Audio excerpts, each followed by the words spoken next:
tingles to today's episode of Mental Health is Horrifying. I'm your Horror Barbie host of darkness, Candace Green, psychotherapist and all-around spooky bitch, podcasting from my bat-filled cave in Toronto, Canada. Who's in the mood for a little summer romance? You know, someone you can really talk to, who can really hear you out, and talk to you about the real issues on your mind, like your dead mother or reanimating the dead. But it can be hard to find a quality man these days. What with all the dating apps and swiping and scrolling, it's so exhausting. Where's a girl to find her dream boat these days? Well, have you tried the local cemetery? On today's episode, we're going to talk about 2024 gothic romance horror comedy delight, Lisa Frankenstein. Listen, I love this movie so much. I love Diablo Cody, who wrote it. I love the 80s and its over-the-top fashion and interior design aesthetic. I love gothic romance, and I love how the grieving process is shown through the eyes of Lisa in all her sensitive, emo, goth, teen glory. This movie is quirky and silly and romantic and touching, and I'm so glad that it exists and that it pays a beautiful tribute to its godmother, Mary Shelley. Okay, so let's get right into it. Let's talk about Lisa Frankenstein and its portrayal of love as a living altar to grief. Are you hot for me? Lisa! Does he have more of a basketball bod or a football bod? He doesn't play sports. I tend to his grave. I talk to him. I wish I was with you. That's really weird, Lisa.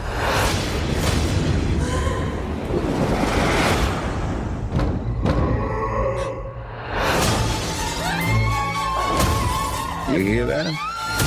I'm sure it's the girl next door. She's very odd. Your hand? I can't believe you're here. Do you like music? I have the cure. Oh, not that kind of cure.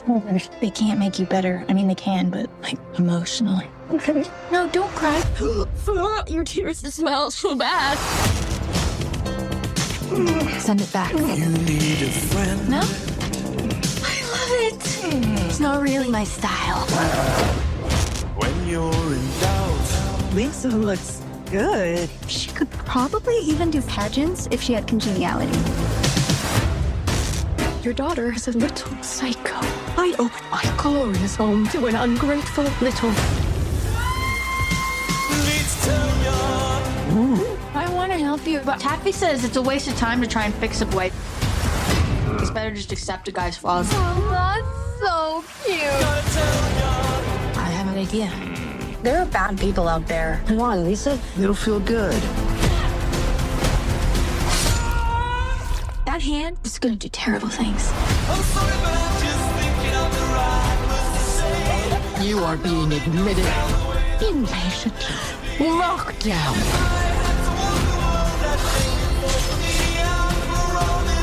I could get the clink for life or the electric chair, but I don't want to die a virgin. You know anything about the disappearance of a student? I'm not making any more comments. You can talk to my lawyer.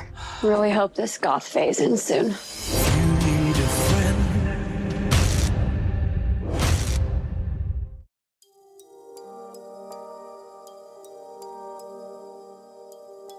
Lisa Swallows, great name, is a high school girl grieving the loss of her mother, who was killed by an axe murderer 2 years earlier. Her father, Dale, has since married a woman named Janet, and Lisa has gained a stepsister named Taffy. She is largely ignored by her father and mistreated by Janet, and finds solace at her local cemetery. There, she tends to the grave of a man who died in 1837, leaving him flowers and talking to him regularly. Lisa heads to a party with Taffy, who encourages her to socialize with people who are alive. She has an awkward encounter with Michael, her crush, and is drugged by one of his dickhead friends. Her lab partner, Doug, assaults her after isolating her in a bedroom, feigning wanting to take care of her after she has been drugged. Lisa escapes and returns to the cemetery and speaks to her undead boyfriend. The man had been a pianist who fell in love with a woman in his own time before she left him for another man. He was killed after being struck by lightning. A bolt of lightning strikes the grave after Lisa leaves, and the man is brought back to life as a zombie. The creature breaks into Lisa's house.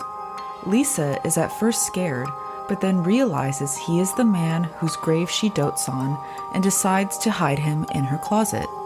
The creature cannot speak and is all gross at this point. Lisa claims that a burglar broke in to explain the mess made by the creature, but Janet claims she is making it up for attention. She threatens to send Lisa to an asylum. The creature kills Janet and cuts off her ear before they dump Janet's body in the cemetery. Lisa, a talented seamstress, sews Janet's ear onto the creature, but discovers that the parts will not work without a current. They use Taffy's tanning bed to revive the ear, which also restores the creature to a more human appearance and makes him progressively hotter throughout the movie. Lisa lures Doug, the dickhead who assaulted her, to the cemetery so that she can cut off his hand for the creature. The creature kills Doug and hides his body with Janet's. The creature is once again able to play the piano and his newly animated hand, and he and Lisa start to bond. The police start to investigate Janet and Doug's disappearances. Lisa is implicated but refuses to cooperate with the investigation. Lisa goes to find Michael, but she finds him in bed with Taffy and is devastated.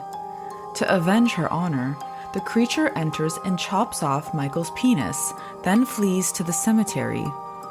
Lisa gives Taffy her mother's rosary and thanks Taffy for her kindness to her throughout the years, even though she was totally sleeping with the guy she had a crush on, rude, before pursuing the creature into the woods. Lisa confronts the creature, who admits that he loves her. They leave the cemetery after throwing an officer into a grave. Lisa attaches Michael's penis to the creature so they can have sex. Afterwards, Lisa convinces the creature to electrocute her in the tanning bed to avoid being arrested and also so that they can be undead together forever. We close on Lisa's grave in the cemetery, which has been inscribed with "Beloved Wife" and has been struck by lightning. We then see the creature sitting on a bench, reading aloud Percy Shelley's poem, "To Mary." A resurrected Lisa lies in the creature's lap and opens her eyes, looking longingly at her love. Romance.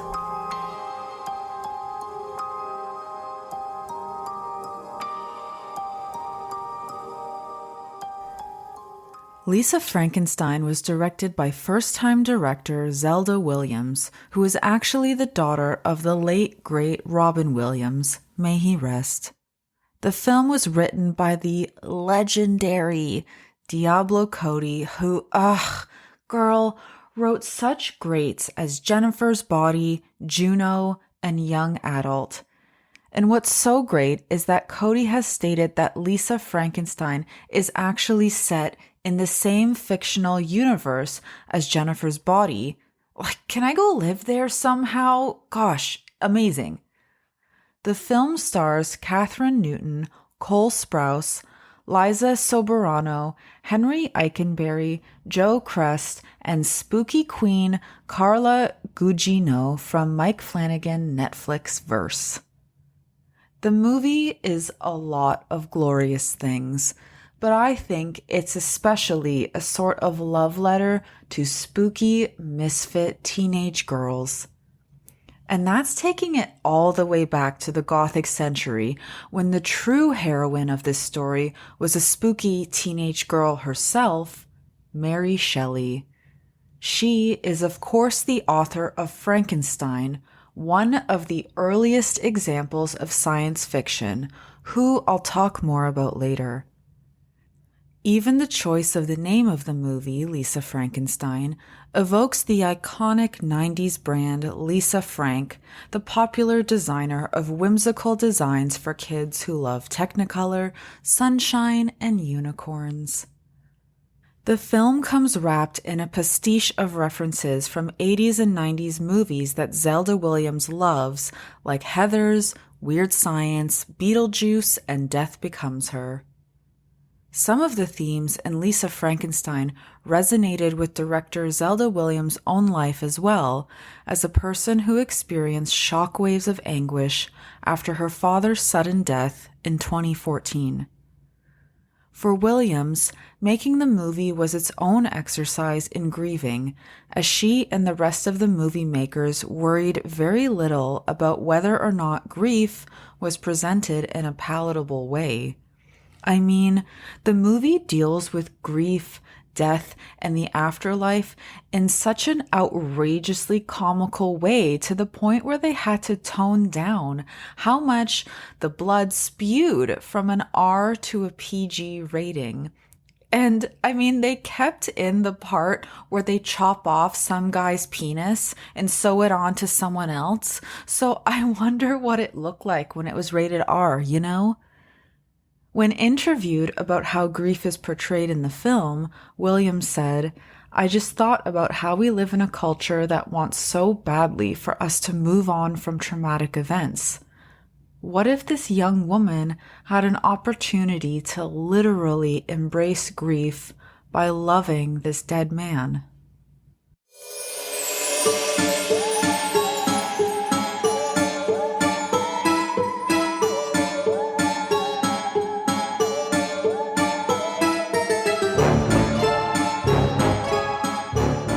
At its core, Lisa Frankenstein is a movie about a grieving girl. Lisa's mother was murdered 2 years prior when an axe murderer broke into the house, and Lisa witnessed the whole thing. She escaped and she survived. Is that guy still out there? Shortly thereafter, Lisa's father remarries a woman, Janet, who is rather unfeeling towards Lisa and certainly does not embrace her as any kind of daughter of her own. Lisa's father seems very emotionally absent throughout the movie, not listening to what she has to say or taking much of an interest in her life at all. And it doesn't help that Lisa is also known as that spooky girl who hangs out at the cemetery, so she doesn't have that very many friends at school either. I mean, I would want to be friends with a girl like that, but not the kids at this school. This all adds to a sort of lore built around Lisa and her story, with the kids at school treating her mother's death like some sort of salacious urban legend.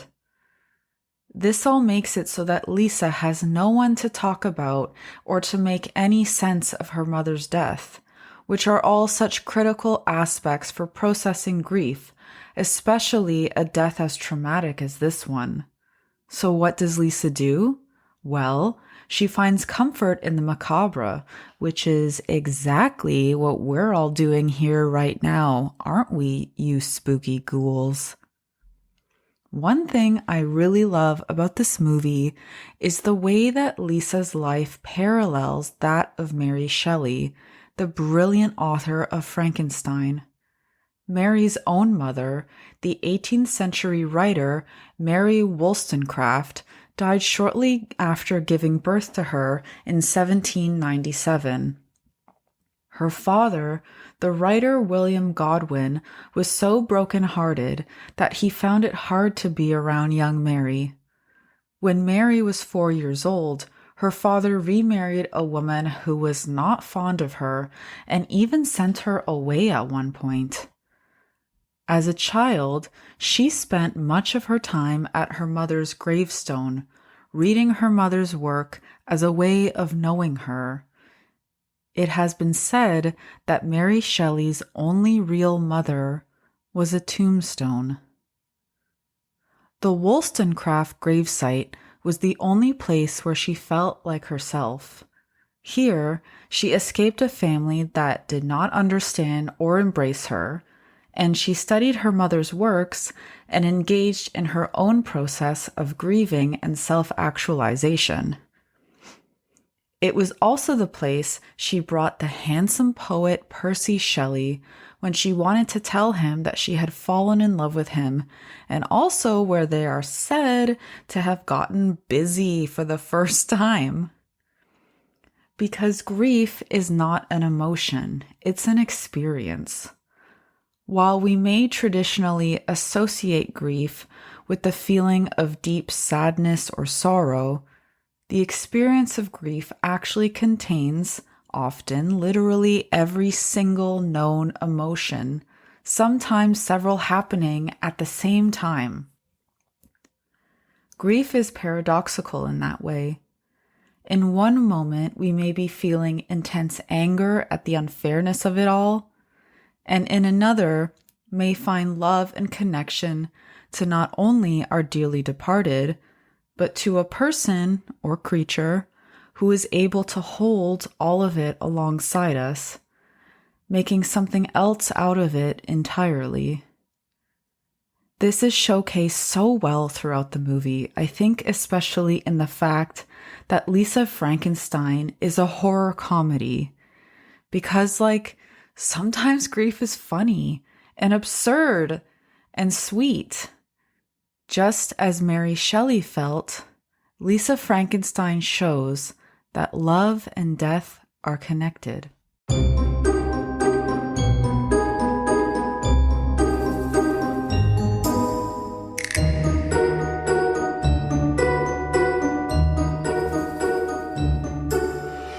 Our girl Lisa is experiencing a type of grief that's called disenfranchised. Disenfranchised grief occurs when we have grief that is not acknowledged or accepted by the people in our lives or even society as a whole.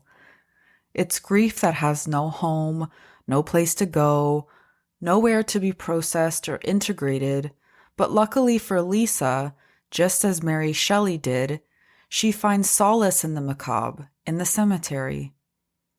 She is drawn to one grave in particular, that of an unnamed man who seems to have been a bit of a romantic himself. Lisa tends to his grave, leaves him flowers, talks to him, and tells him about her mother. She brings him her mother's rosary and leaves it with him, asking him to keep it safe. And he listens.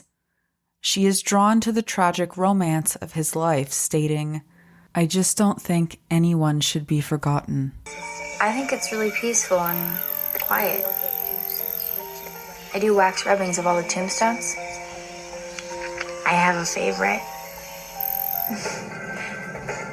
You have a favorite one? Yeah. A young man. I tend to his grave and leave him flowers, and I talk to him sometimes. I brought this for you. It was my mom's. It's kind of morbid when I wear it, so I wanted you to have it. Keep it safe, okay? That's really weird, Lisa. I just don't think anyone should be forgotten. Beyond this, why was Lisa drawn to his grave? Maybe it had something to do with the fact that a bust of his face is included as part of his gravesite, and this dead guy is played by Cole Sprouse, and he's super hot, and she's a teenage girl, so there you go. He's cute. Who can blame her for falling in love with him? Mary Shelley learned to write her name by tracing it on her mother's grave, and we also see Lisa do this in the opening credits on the creature's grave as a lovely ode to her.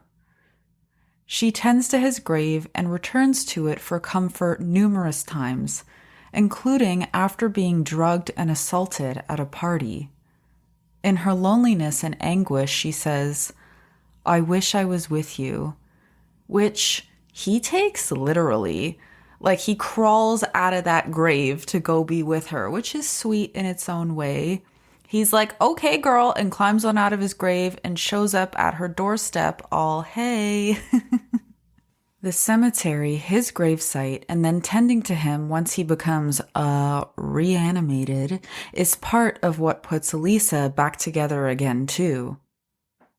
Grief is carried and cared for in communities.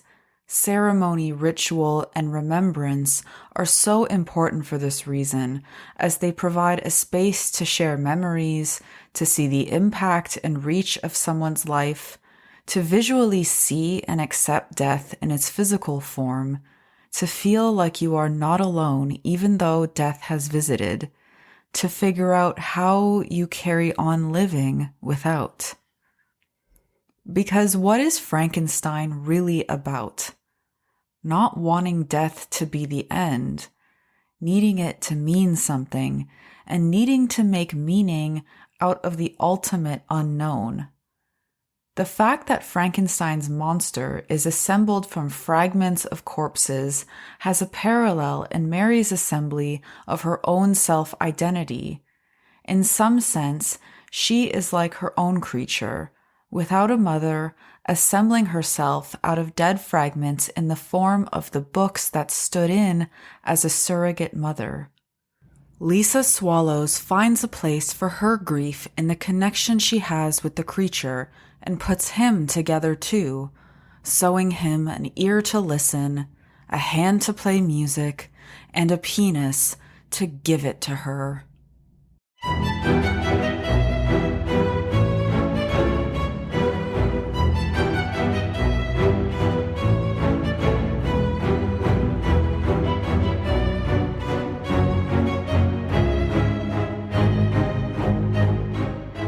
Okay, so spoiler alert. I mean, this whole episode / podcast is one big spoiler, but I wanted to take a moment to address the fact that at the end of the movie, Lisa has the creature kill her with a tanning bed so that they can be together everlasting. In essence, Lisa is committing suicide because the reality of her life is unbearable to her, and the only place she feels at home is with the creature, and also because she wants to escape law enforcement who is after her for murdering like 2.5 people. I want to be very clear that while we're talking about a horror movie, that feelings of hopelessness and suicidal ideation do occur in our lives. It can sometimes feel scary or even shameful to admit this, but these thoughts, I think, can sometimes feel like a natural response to a life that feels like it doesn't make sense anymore or is filled with loss or pain.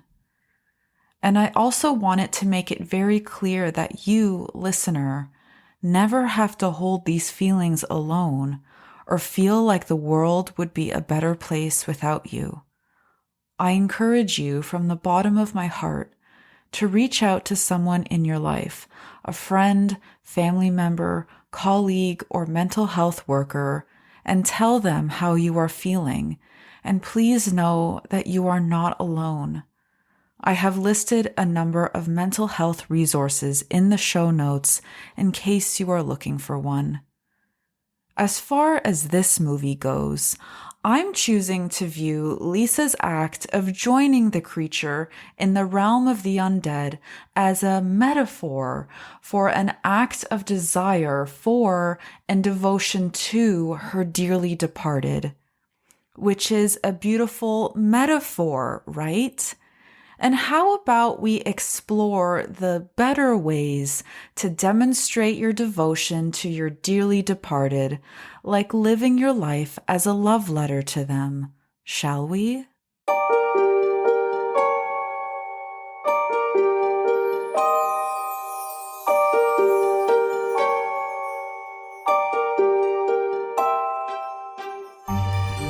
After my mom died, everyone was in such a hurry to go back to normal.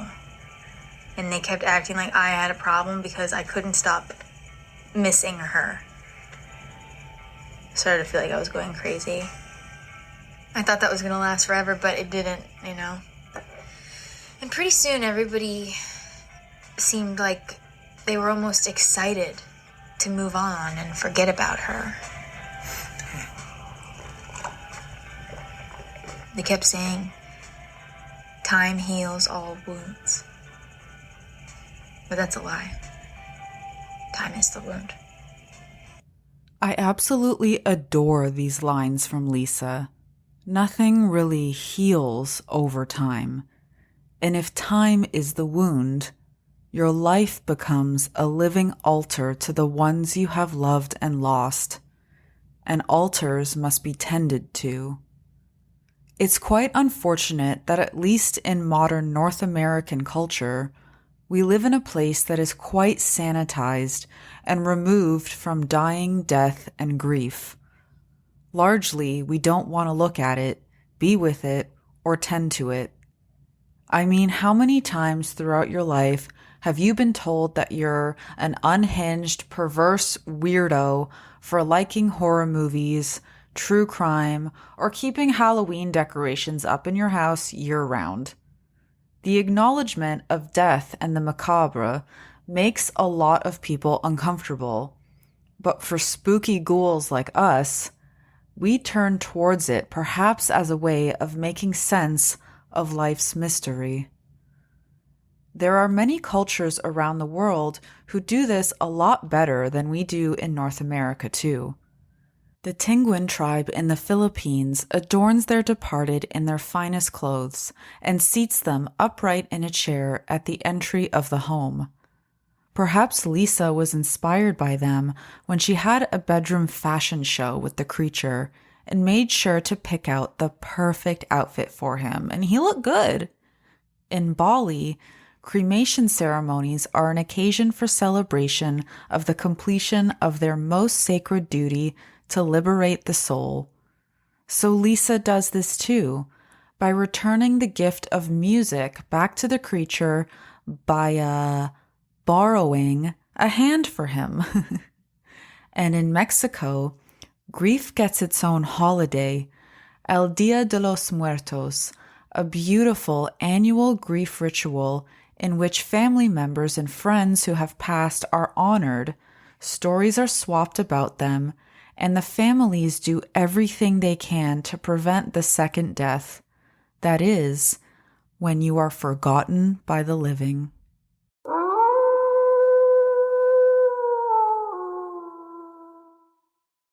The second death. Don't forget about me. How could I ever forget about you? For my dearly departed, my whole life is a tribute and love letter to them. I am still his daughter, and their mother, and her niece. That will never change. It just looks different now. Like many religious and spiritual observances around the world, I keep altars for my dearly departed in my home, where I leave food and offerings and where I talk to them and continue to share my life. Of course, you can talk to your dearly departed wherever you are, but I like having a dedicated altar space that feels special and just for them.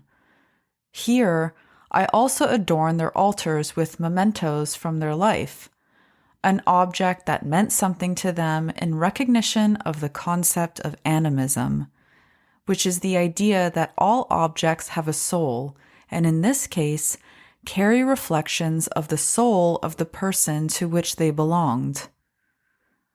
I incorporate death and grief work into my personal dream work practice as well. Oneiromancy is the art of prophetic divination from dreams. It encompasses the notion that dreams are nightly messages to the soul from gods, ancestors, and the deceased.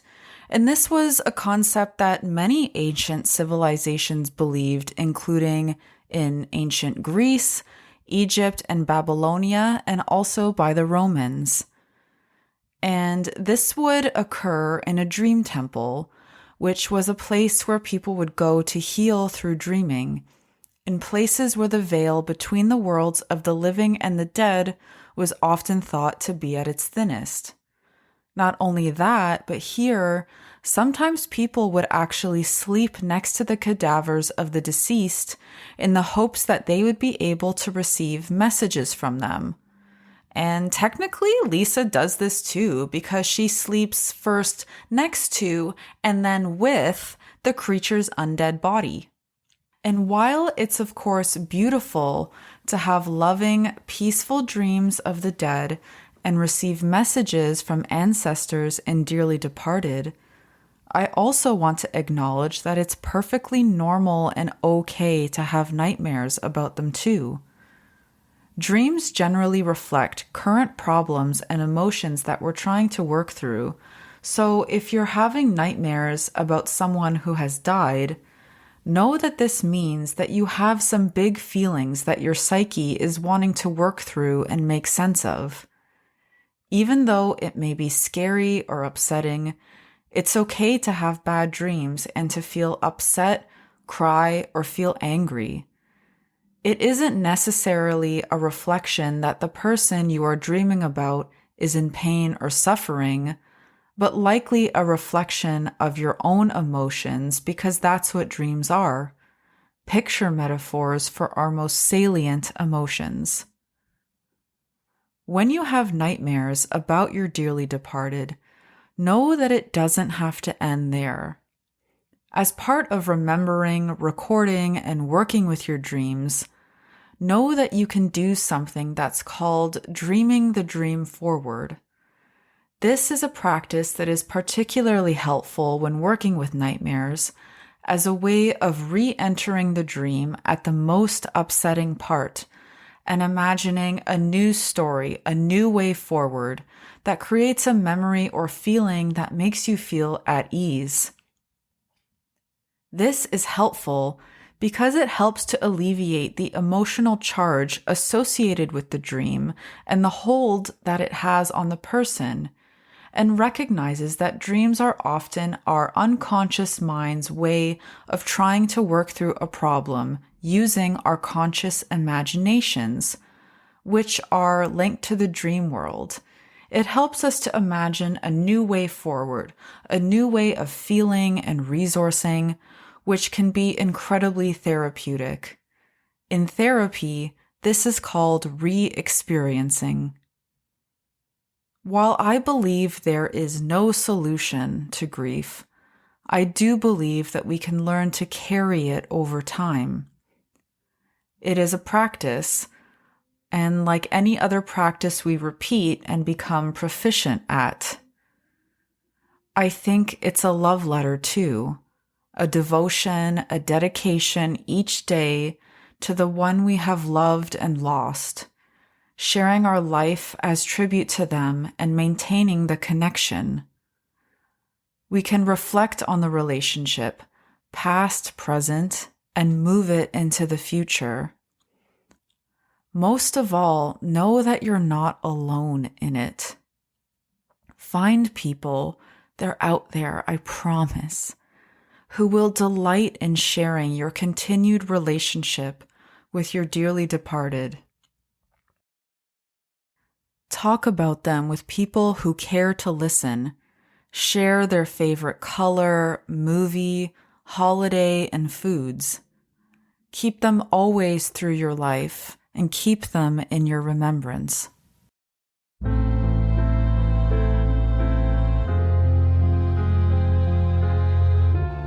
Whether you have lost a beloved person or pet, Love Letters for the Dead offers you a space to process, feel, and be with your experience of grief for your dearly departed. Over a 2-week period, you will receive writing prompts, audio recordings, tarot exercises, and dream work rituals delivered straight to your inbox, along with a place to share memories of and feelings about your dearly departed. All you need is your heart, a journal, and a tarot or oracle deck. I created this program because I wish I had something like it when I experienced the death of a loved one. We begin on the dark moon of August 3rd. Early bird pricing is available until July 26th. Visit manymoonstherapy.com/finalgirlsclub to learn more and to register.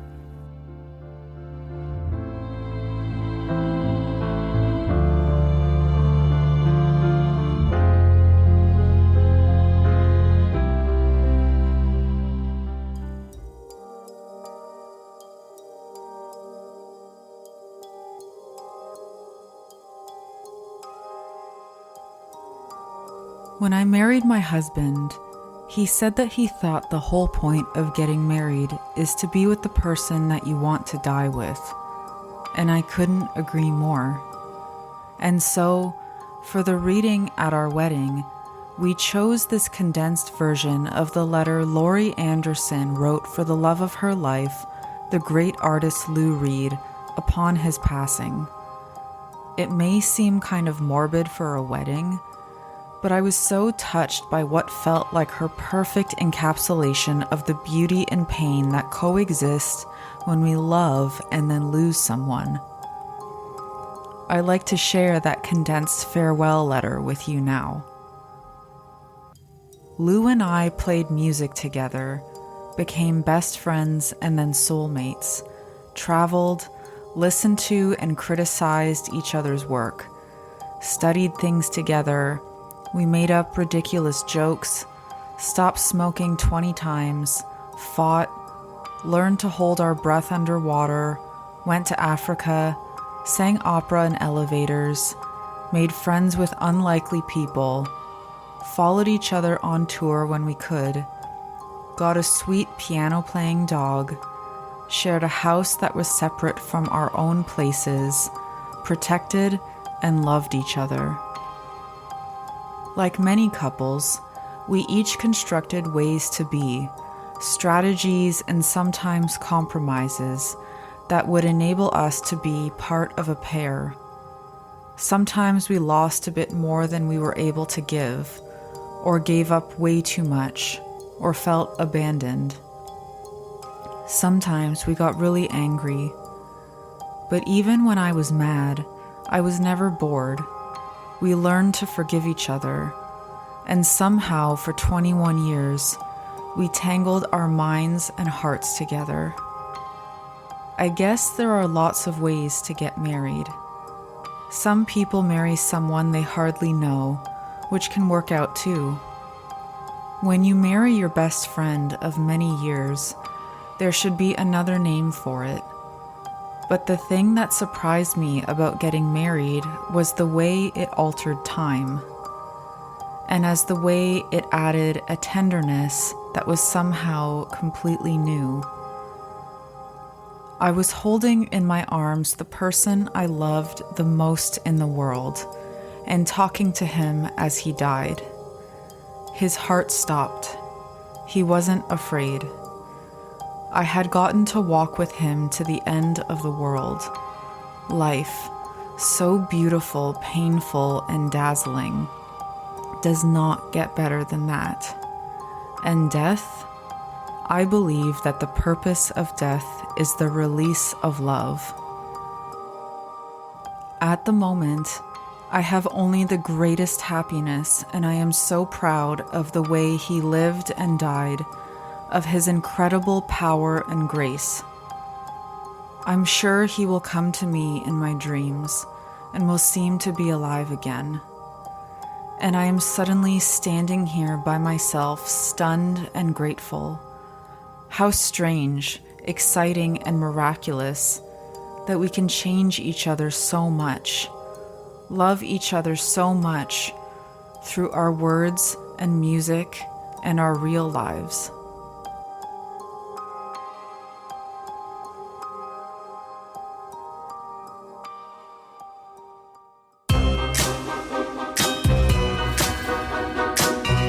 That, my ghouls, is the story of Lisa Frankenstein.